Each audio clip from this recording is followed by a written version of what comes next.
Before we pray, let's first take a moment to listen to God's word, and then we'll pray together. Some of the strongest believers are the ones who have cried alone, walked through deep valleys, and faced storms that no one else even knows about. Yet somehow, they are still standing. They may have scars, but they have not collapsed. They may have been shaken, but they have not been destroyed. What keeps them standing is not their personality, but their trust in the Lord. In Jeremiah 17, verses 7 to 8 says, "Blessed is the person who puts their trust in the Lord and whose confidence is found in him. That person is like a tree planted beside the waters, sending its roots out toward the stream. When the heat comes, it is not afraid. Its leaves stay green. Even in a season of drought, it does not worry, and it never stops producing fruit." This is what it means to be spiritually secure. It does not mean that trouble never comes. The heat still comes. The drought still arrives. The pressure still increases. But even then, that tree does not wither, and it does not stop bearing fruit. In the same way, a believer who has set their heart to trust in Jesus may feel the intensity of life, but deep inside, there is a stability that comes from God and not from circumstances. When your trust is in the Lord, you are not spiritually exposed. You are not easily picked apart by every attack of the enemy. It does not mean you will never be tempted or never feel discouraged, but it does mean you are not standing alone. God Himself is the one who holds you steady. Think for a moment about a house. Imagine a house where every window is open, the front door is unlocked, the back door is wide open, and there is no protection at all. Anyone and anything can walk in freely. Inside the house there are valuable things, but nothing is guarded. That is a picture of a life that is not trusting in God. When trust is placed in money, people, status, or self, the heart is unguarded. Fear comes in, doubt takes a seat, and anxiety finds a place to stay. The Bible says in 1 John 4, verse 4, "Greater is He who is in you than he who is in the world." When you truly believe this, it changes how you stand. You start to walk with courage because the one inside you is strong. You may still feel weak, but you know that God is not weak. You may not know how things will work out, but you know who is holding your future. This is why it matters where you place your trust. Psalm 20 verse 7 says, "Some trust in chariots and some in horses, but we will remember the name of the Lord our God." In modern words, some trust in what they can see, control, or calculate. But the child of God chooses to trust in the Lord. Trust is a decision of the heart. Now consider doubt. Doubt is not just a passing thought. It is an enemy of faith. Doubt fixates on the problem and never looks beyond it. Doubt sees the closed door and concludes that this is the final word. Doubt keeps replaying worst-case scenarios. It magnifies the obstacle and reduces the greatness of God in your mind. Faith looks at the same situation, but responds differently. 2 Corinthians 5 verse 7 says, "For we walk by faith, not by sight." Faith does not pretend the mountain is not there. Faith simply believes that God is greater than the mountain. Doubt sees darkness and expects it to last forever. Faith remembers that God is light. Doubt sees the valley and expects to stay there. Faith believes that God is a shepherd who leads you through. The Bible explains faith like this in Hebrews 11 verse 1. Now faith is the substance of things hoped for, the evidence of things not seen. Faith holds on to what God has promised before the answer appears. Faith says, God is still working, even when I do not understand how. Doubt will drain your strength and disturb your peace. It will make you feel like you are standing on shaky ground. But when you choose to trust God, something changes inside you. You can take the step that feels risky because you are not relying on your own ability.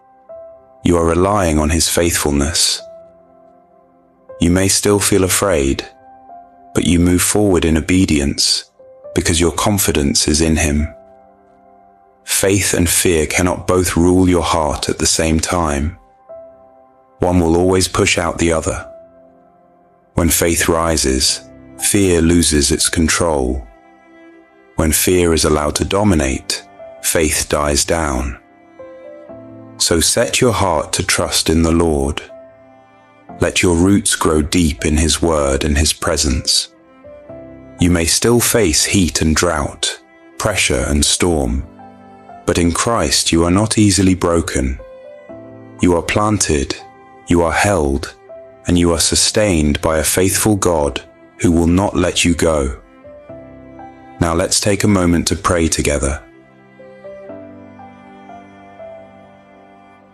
Lord Jesus, I bring you my heart before you. You see what no one else can see. You know what I often do not understand about myself. Nothing is hidden from you. So I come before you sincerely and humbly, asking you to work deeply within me. If there is any pride in me, remove it, Lord. If there is any unforgiveness hidden inside, any bitterness I have tried to ignore, take it out of me. I do not want to hold on to anything that offends you or hardens me. I bring to you every scar, every wound, every painful memory that still lives in my heart because of my past. Heal me, Father. Heal the pain from old words, old disappointments, old betrayals. Heal the places that I pretend are fine but still hurt when I am alone. Your word tells me in Proverbs 4, verse 23, that I must guard my heart with all diligence, for out of it flow the issues of life. My heart is the wellspring of my thoughts, my decisions, my words, and my actions. So I ask you, Lord, help me to have a heart that is devoted to you. Give me a heart that desires to live a life that brings you joy. Your word in Luke 12, verses 33 to 34 says, "Sell what you have and give alms. Provide yourselves money bags which do not grow old, a treasure in the heavens that does not fail, where no thief approaches nor moth destroys. For where your treasure is, there your heart will be also." Lord, I ask that you would be my treasure. May you be the delight of my heart. I do not want my heart to be tied to earthly possessions that will fade away. Help me to value what you value. Teach me to love eternal things more than temporary comforts. As your word also says in Colossians 3 verse 2, help me to set my mind on things above, not on things on the earth. Your word in Hebrews 13 verse 5 says, keep your life free from the love of money and be content with what you have, for he has said, I will never leave you nor forsake you. Lord, give me a content heart. Teach me to rejoice in what you have already given me. I may never have all the silver and gold that this world can offer, but I have you, Lord Jesus, and that is more than enough. Help me to remember that having your presence is greater than having any possession. Let my joy not depend on what I own, but on the fact that you will never leave me nor forsake me. Father, your word. In Matthew 15 verse 8 says, "People draw near to me with their mouth and honor me with their lips, but their heart is far from me." Lord, I do not want to say the right words while my heart is distant from you. I do not want a faith that is only on my lips, but missing in my lifestyle. Help me to honor you, not just with what I say, but with how I live, how I think, how I love, and how I obey. Make my worship real. Make my devotion sincere. Holy Spirit, help me to become a true disciple of Jesus Christ. Work in me from the inside out. Transform my heart so that there is no room for malice, deceit, hypocrisy, or envy. Your word in 1 Peter 2, verse 1 tells me to lay aside all malice, all deceit, hypocrisy, envy, and all evil speaking. Help me to truly lay these things down. Change my attitudes, my reactions, and my motives. I cannot change myself by my own strength, but you can change me completely. Father, I hold on to your promise in Ezekiel 36, verses 26 to 27. I will give you a new heart and put a new spirit within you. I will take the heart of stone out of your flesh and give you a heart of flesh. I will put my spirit within you and cause you to walk in my statutes, and you will keep my judgments and do them. Lord, I ask you to do this in me. Remove this heart of stone from within me. Take away every hard, cold, stubborn part of my heart. Remove every corrupt desire, every secret sin, every attitude that does not reflect Christ. Give me a new heart, a responsive heart. Give me a heart of flesh that feels what you feel and loves what you love. Your word says in Psalm 51 verse 10, "Create in me a clean heart, O God, and renew a right spirit within me." This is my prayer today. Create in me a clean heart. Wash me from the inside. Renew my spirit. Renew my passion for you. Renew my desire to obey you even in small things. Lord, you are a God who does not look at the outward appearance, but at the heart.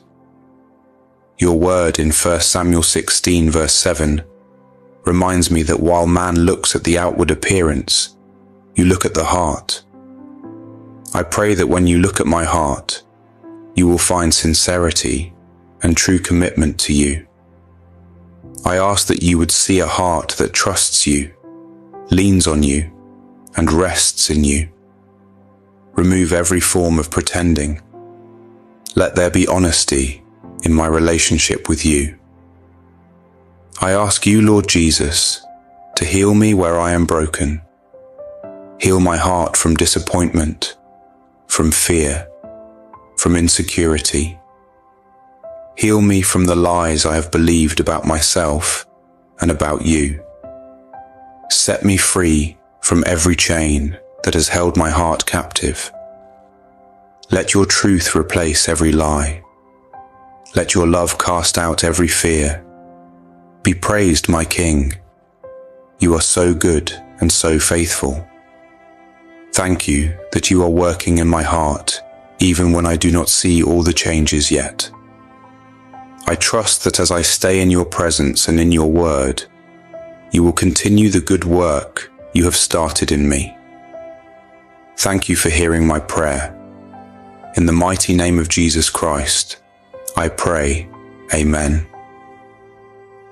If this prayer has touched your heart, please type Amen as a sign of faith. I pray that every blessing in this prayer is now upon you in the name of Jesus.